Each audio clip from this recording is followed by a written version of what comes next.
Now, I must have heard the words principles for responsible investment a million times in my life, but I've never actually met anyone from the PRI, so I'm delighted to say that PRI's Chloe Horne has joined us at Morningstar Investment Conference EU 2022.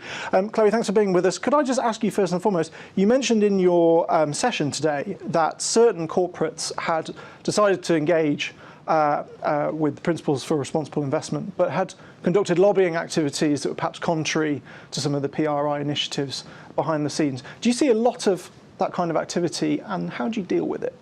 Yeah, so I think this has come up in our new initiative called Advance, a collaborative stewardship initiative on human rights and social issues. And our focus of that engagement is around the adoption of the UN guiding principles and the most severe human rights risks at each company. And I think one of the things we identified very early on was that it's kind of a waste of time to just address those when companies are also behind closed doors, potentially engaging with policymakers on issues that might undermine their broader responsibilities to respect human rights. So, for example, it might be quite difficult to engage with a company on paying the living wage if they're, for example, lobbying the government on bringing down the minimum wage. And that's just a theoretical example, but I think it's really important to address all those issues. And I think it's really highlighted to investors the importance of looking at the interconnectedness of different issues rather than looking at, for example, human rights and governance and take responsible political engagement in isolation and in silos.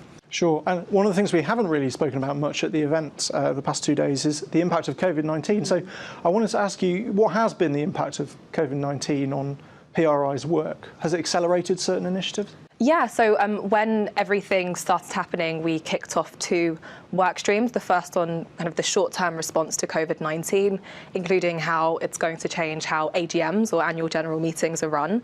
They're now often virtual, and there's kind of a hybrid solution sometimes, and that kind of changes some of the access shareholders have to companies. And so that was something we looked at. And we also looked at kind of the long-term response to COVID-19, including how investors can engage with companies on, say, their labour rights and decent work. I think it was COVID-19 highlighted the importance of things like sick leave, because if employees don't get sick leave, they come into the office or they come into the workforce and they spread COVID-19 even more. So I think decent work really was raised up the agenda because of that. And I think in recent years, we've also seen investors looking at pharma companies and their provision of the COVID-19 vaccine. And so we've seen shareholder proposals on things like the accessibility of COVID-19 vaccines and how that's spread across markets. And it's also really highlighted the importance of addressing public health risks. And so more and more we're seeing collaborative engagements and proposals looking at antimicrobial resistance, or AMR, and how these public health risks are systemic risks that are going to impact investors' entire portfolios. And there's no divesting away from it. There's no screening your way out of it. It's a public health risk that all investors need to address. Fantastic. For more on PRI, check out any of Morningstar's websites. Until next time, I've been Ollie Smith for Morningstar.